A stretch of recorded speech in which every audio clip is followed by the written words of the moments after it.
After the scripting, the setup, and the recording of your church's video announcements, it's time to bring the footage into your video editing software and put it all together. And in this video, I'm going to share with you 5 of my best tips on editing your church's video announcements. Well, hey there, I'm Brady Shearer from ProChurchTools.com, helping you seize the 167 hours beyond your Sunday service. We publish new videos every single week, so make sure you hit the subscribe button below, and if you like this video, make sure you hit the like button as well. When it comes to editing your video announcements, I'm of the belief that less is more. Too many churches and individuals try to add a ton of flash and flair with, fancy visual effects and transitions and intros, and at the end of the day, it can feel over the top. That being said, we do make additions to our video announcements during the editing process, and here are my 5 best tips that I can share with you. Firstly, I like to keep my intros, outros, and transitions outrageously short. Currently, we're using the same animation as both our intro and outro for video announcements. It's a simple multicolored logo sting. It establishes the church's brand with color and shows a nice and clean white logo. But this intro outro, it's only 3 seconds long. What's more, the transition that we use throughout our video announcements is less than 1 second in length.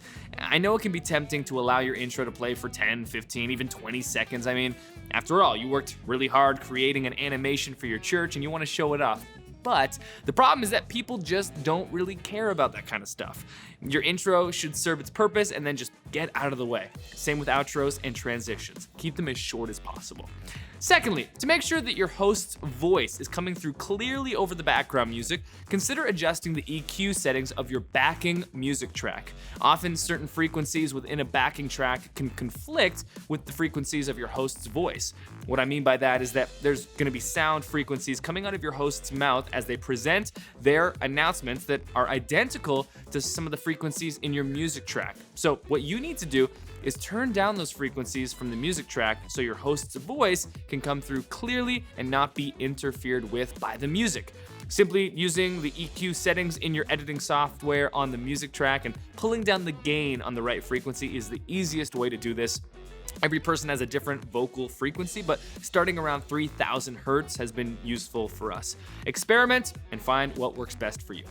Thirdly, we believe in presenting our video announcements with multiple camera angles. Now, secret, we don't actually shoot with multiple cameras. We shoot with a single Blackmagic Ursa Mini camera, but we shoot our video announcements in 4K resolution and we export in 1080p resolution. And so this allows us to punch in and out of the frame without losing any resolution. Obviously, the reason we edit multiple camera angles is to change up the look of announcements for our audience. It can become tiresome looking at a talking head for 2 to 3 minutes straight. Mixing up the framing offers just enough variance in on-screen visuals to keep attention higher.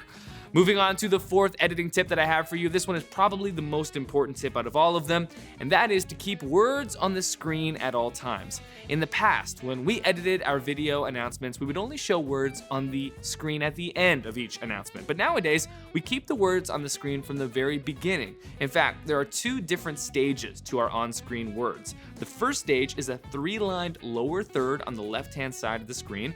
This lower third transitions in at the very beginning of each announcement, and the reason for this is simple. Most of us are visual learners, and so we want to capitalize on that by writing out exactly what's being talked about in each announcement. Notice, though, that this 3-lined lower third doesn't give away too many details, right? It's basically just telling you the subject of the announcement. The details of the announcement come in at stage 2. Near the end of an announcement, we switch from our on-screen host to a full-screen motion graphic with a text overlay. And this is where we'll reiterate the subject of the announcement, but then we'll also add additional details like a next step, the call to action that we want our church to take. And we found that this approach works best, far better than simply adding text at the end or using a single graphic in the top corner with everything on it all at once. Finally, the 5th and last editing tip that I have for you concerns the little extras that you can add to your video announcements, namely a countdown and your host's name at the beginning. I always encourage churches to show your host's full name at the beginning of every edition of video announcements. Even if you think everyone knows him or her, it's always someone's first time at church and you just don't want to assume. So throw a name up there at the beginning of the announcements to familiarize everyone with your host. Also, if your announcements are at the beginning of service or before service begins, consider throwing in a countdown in the corner of the frame. It can act as a subtle reminder that something bigger is coming soon. If you liked this video, make sure you hit the like button below and subscribe to the Pro Church Tools channel. We post new videos like this every single week, helping your church seize the 167 hours beyond your Sunday service. In fact, do me a favor, hit the little church bell just below this video. That way, you'll never miss a thing and get a new notification every time we publish a new video. If you have questions or comments, also leave those below. I'd love to hear from you. Thanks for watching. I'll see you next time.